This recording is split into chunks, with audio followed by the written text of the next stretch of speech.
En la sesión anterior me ocupé de analizar los lineamientos fundamentales del discurso inaugural de Horkheimer en 1931, cuando asumió la dirección del Instituto de Investigación Social vinculado a la Universidad de Frankfurt. Y veíamos el modo en que Horkheimer busca inspiración en Hegel y no en Marx para la orientación de lo que serían las investigaciones del instituto. Horkheimer dice que la noción de crítica que va a usar y que utilizarían los primeros textos de la escuela encuentran su fuente en Hegel y no tanto en Marx. Y mostrábamos también cómo Horkheimer rechaza entonces cualquier visión positivista del mundo social, incluido el economicismo reduccionista en el que había caído el marxismo del siglo XIX en Europa. Bien, ahora lo que quiero es introducir ya el primer interludio en este curso y voy a remitirme a un texto anterior al discurso de Horkheimer de 1931. Voy a introducirme a un texto escrito en 1923 por un filósofo que no fue miembro de la Escuela de Frankfurt, pero cuyos escritos, y en especial este texto que vamos a estudiar hoy, tuvo una gran influencia en los diagnósticos que empezó a realizar la escuela. Me refiero al libro Historia y Conciencia de Clase del filósofo húngaro Georg Lukács, que yo voy a utilizar aquí en la traducción de Manuel Sacristán, en esta versión de kiosco de mis libros de la época de la universidad. Bien, este libro, Historia y Conciencia de Clase, es sin duda uno de los textos más significativos de la historia del marxismo y en particular de la filosofía marxista. Y como lo quiero mostrar en esta sesión, es una especie de vínculo secreto pues, entre el marxismo y la teoría crítica de la Escuela de Frankfurt. Es decir, si Horkheimer está rechazando el marxismo del siglo XIX positivista, va a vincularse más bien con un marxismo, digamos, renovado, repensado por Lukács en este libro Historia y Conciencia de Clase. Tuvo una inmensa influencia entonces este libro en la Escuela de Frankfurt, pero desde el punto de vista del marxismo ortodoxo, el libro recibió desde el comienzo fuertes críticas. La primera es su desvío de aquella concepción del marxismo como ciencia rigurosa, que Lukács rechaza en nombre de un concepto de ciencia que toma de autores burgueses como Max Weber y Georg Simmel. También se le criticó mucho a este libro su recuperación de la filosofía de Hegel para entender el marxismo, que es precisamente el movimiento que vimos en la sesión anterior que también hizo la Escuela de Frankfurt. El libro contiene, de hecho, y anticipa incluso algunas de las tesis defendidas por Marx en los manuscritos económico-filosóficos de 1844, que se publicaron casi 10 años después del libro, es decir, Lukács no había leído en este momento los manuscritos. Bien, yo quisiera comenzar con el análisis de la parte primera del ensayo La cosificación y la conciencia del proletariado, incluida pues en el libro, donde Lukács retoma y amplía la noción marxiana del fetichismo de la mercancía presentada por Marx en el Capital. Para ello me centraré en la noción de cosificación introducida por Lukács y que sería supremamente importante para la Escuela de Frankfurt. Al igual que Marx, Lukács dice que en una sociedad mercantilizada, las relaciones entre personas aparecen disfrazadas como si fueran relaciones entre cosas. Es decir, que la cosificación, acá introduce esa categoría, no se refiere solo al mundo de las mercancías, sino que abarca también a los sujetos, es decir, a la conciencia. No abarca pues tan solo el mundo objetivo, sino también el mundo subjetivo, es decir, el mundo de la cultura. Las relaciones entre los hombres aparecen como relaciones entre cosas porque en realidad las leyes del capitalismo encuentran su otra cara en la cosificación de la cultura, incluyendo aquí pues el mundo de las ideas, del derecho, de la política, lo que Marx llamaría la superestructura. Todas estas áreas de la experiencia humana que supuestamente se rigen por lógicas diferentes a la económica, también se han fetichizado, se han cosificado, es decir, que reproducen la misma lógica del capital analizada por Marx. La cosificación o reificación, también dice Lukács, sería entonces la forma racional que adquiere la sociedad capitalista en todas sus dimensiones y no solamente en la del mercado.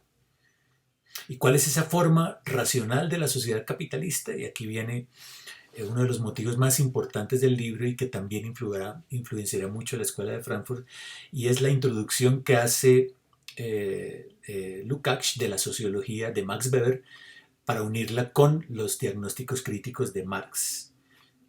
Lukács está muy influenciado por la tradición filosófica de las ciencias del espíritu, las Geisteswissenschaften, que él había conocido en la Universidad de Heidelberg, donde siguió de cerca las clases de Max Weber. Esto es lo interesante del libro, que une el análisis de la sociedad realizado por Marx con el análisis cultural realizado por Weber. Y esto es lo que va a recuperar también la Escuela de Frankfurt. ¿Qué significa esto inicialmente?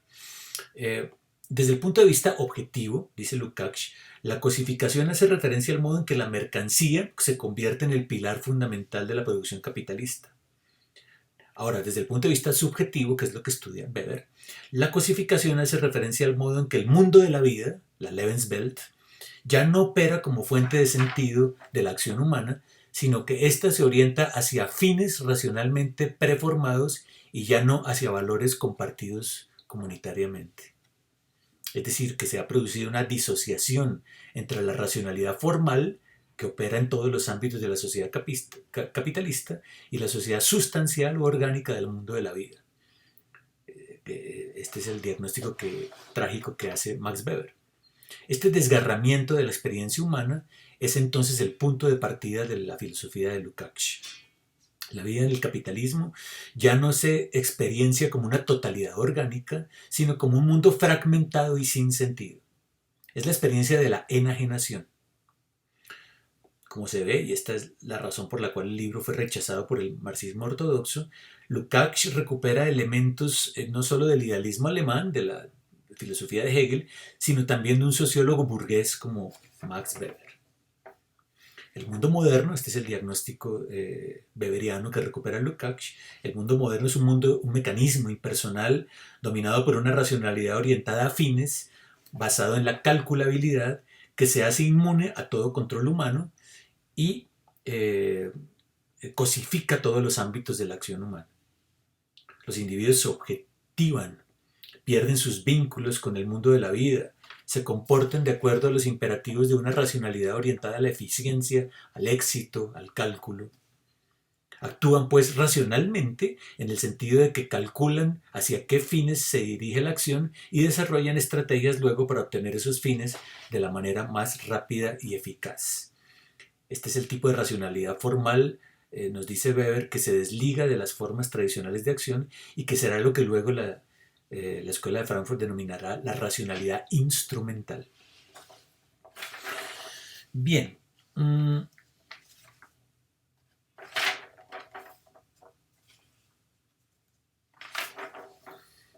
Voy a pasar ahora al análisis que hace Lukács en su libro Historia y Conciencia de Clase del positivismo y el tratar de responder a la pregunta por qué el positivismo ha introducido no una racionalidad sino una nueva forma de irracionalidad en el mundo.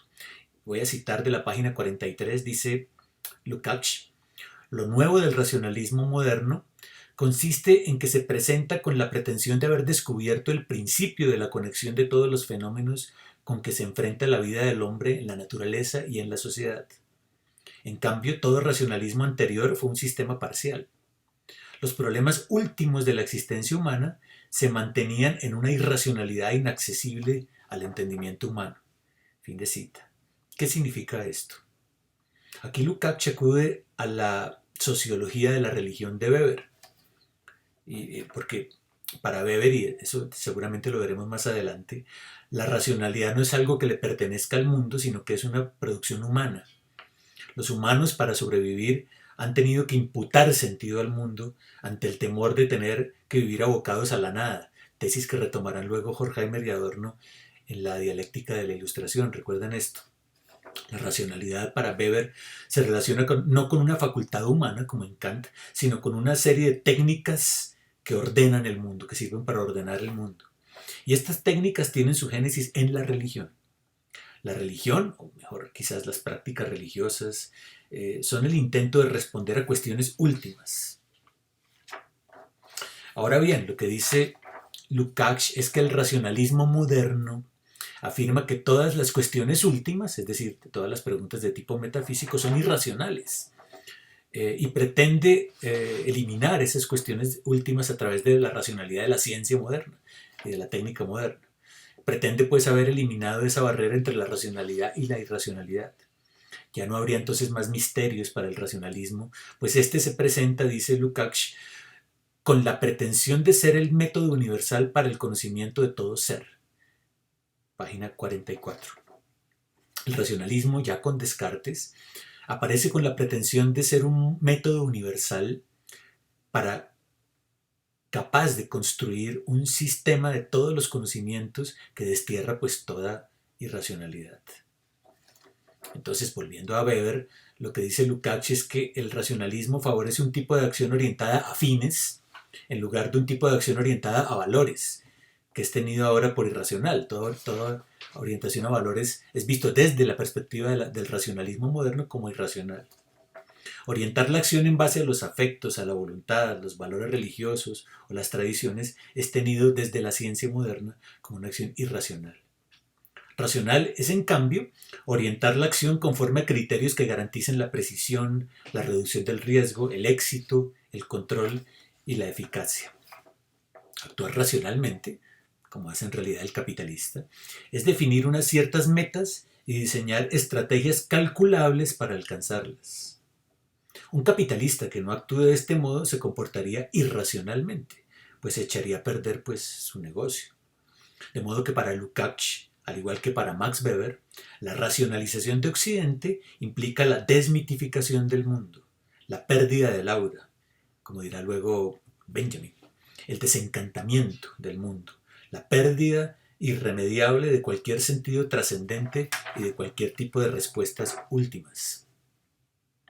Preguntas de carácter sustancial, como el sentido de la vida o de la muerte, son en realidad preguntas irracionales desde el punto de vista del racionalismo moderno, que se despliegan más bien hacia la esfera de la vida privada, del mundo de la vida, pero que han sido expulsadas del ámbito de lo público, donde rigen los criterios formales de racionalidad, que para Lukács son los mismos en la economía, en el derecho, en la educación, en la política y en el mundo de la cultura. Es decir, se trata de problemas que tienen una solución técnica, puramente técnica.